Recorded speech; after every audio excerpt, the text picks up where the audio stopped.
We are back again. So welcome to हमारा और आपका चैनल, हम सबका चैनल फिजिक्स सॉल्यूशन में। तो चलिए अब आज हम लोग फिर से लेके आए हैं एनसीईआरटी चैप्टर 1 एक्सरसाइज से क्वेश्चन 1.1। तो क्वेश्चन इस तरह से है कि a polythene piece rubbed with wool is found to have a negative charge of 3 into 10 to the power minus 7 coulomb. So a में हमको बताना है कि यहाँ पे क्वेश्चन का दो पार्ट दिया हुआ है। पहले पार्ट में बताना है कि estimate the number of electrons transferred from which to which, मतलब कितने नंबर ऑफ वो पॉलिथीन पीस और वूल को रब करने के बाद कितने नंबर ऑफ इलेक्ट्रॉन्स ट्रांसफर्ड होंगे और किस ऑब्जेक्ट से किस ऑब्जेक्ट में होंगे वो हमको बताना है। और बी पार्ट में is there a transfer of mass from wool to polythene. और बी पार्ट में हम लोग को बताना है कि वूल से पॉलिथीन में मतलब रबिंग के बाद कोई मास ट्रांसफर हुआ या नहीं हुआ वो हमको बताना है। तो चलिए सोल्यूशन लेते हैं आज के प्रॉब्लम्स में। तो चलिए पहले ए को सॉल्व करते हैं। ए को सॉल्व करने के लिए पहले ए में दिया हुआ है कि हम लोग को क्वेश्चन समझ लेते हैं। क्वेश्चन क्या बोला है कि एक पॉलीथीन, पहले पॉलीथीन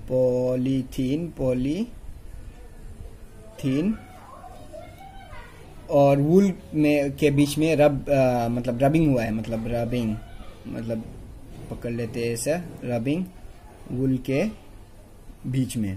तो उसके after rubbing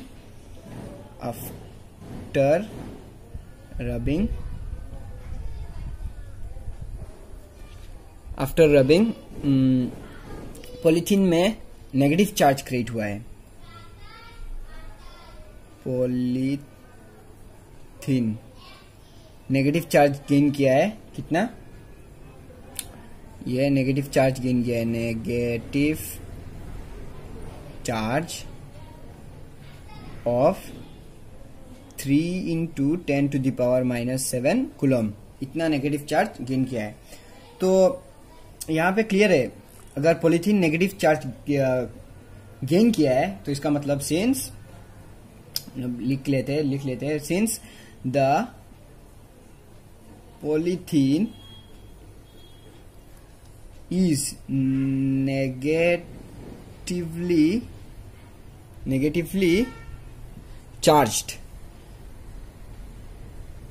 negatively charged, therefore this means that polythene gains GAINS gains electrons। यहाँ में देख सकते हैं हम लोग कि पॉलीथीन ने नेगेटिवली चार्ज मतलब गेन किया है। इसका मतलब क्या है? इलेक्ट्रॉन्स भी नेगेटिवली चार्ज है, तो इसका मतलब पॉलीथीन ने नेगेटिवली मतलब इलेक्ट्रॉन्स गेन किया है। इलेक्ट्रॉन्स गेन करने के बाद वो नेगेटिवली चार्ज हुआ है। तो so electrons are transferred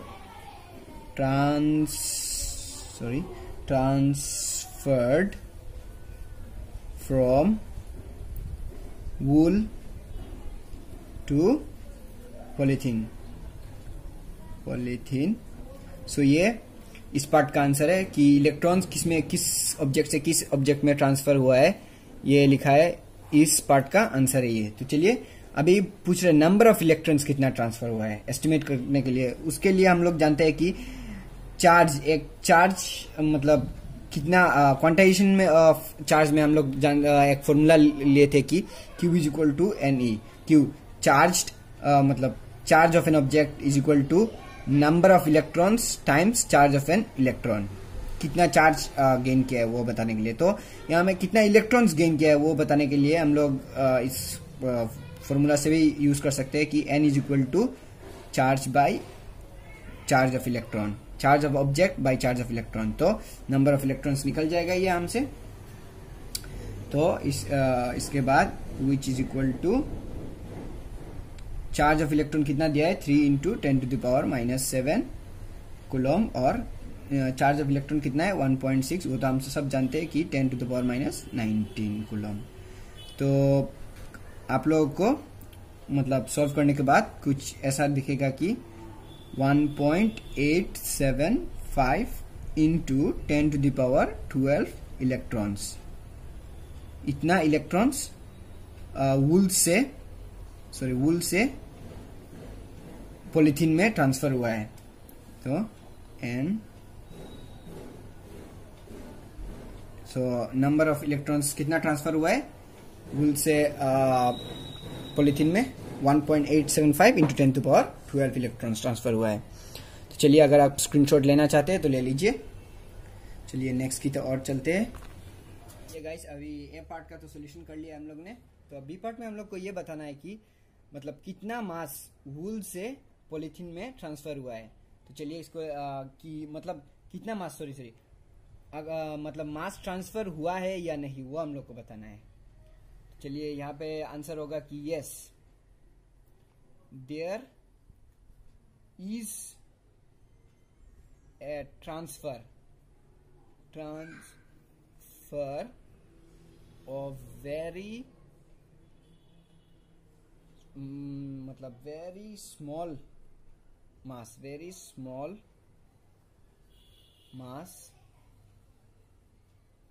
from wool to polythene।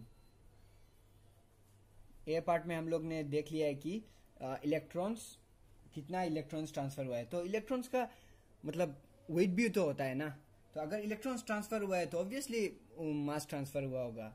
तो कितना मास ट्रांसफर हुआ है देख लेंगे। मास ट्रांसफर्ड इज इक्वल टू, हम लोग लिखेंगे पहले कितना इलेक्ट्रॉन्स ट्रांसफर हुआ है वो लिख लेंगे 1.875 इंटू 10⁻12, उससे मल्टीप्लाई कर दीजिए मतलब मास ऑफ एन इलेक्ट्रॉन जो है 9.1 इंटू 10⁻⁻31।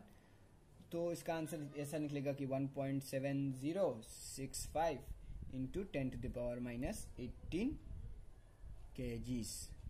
तो इतना मास ट्रांसफर हुआ है वूल से पॉलीथीन में। तो ये कुछ बहुत स्मॉल यूनिट ऑफ मास है। सो ये हम लोग ऐसा भी लिख सकते हैं कि ए नेग्लिजिबल मास,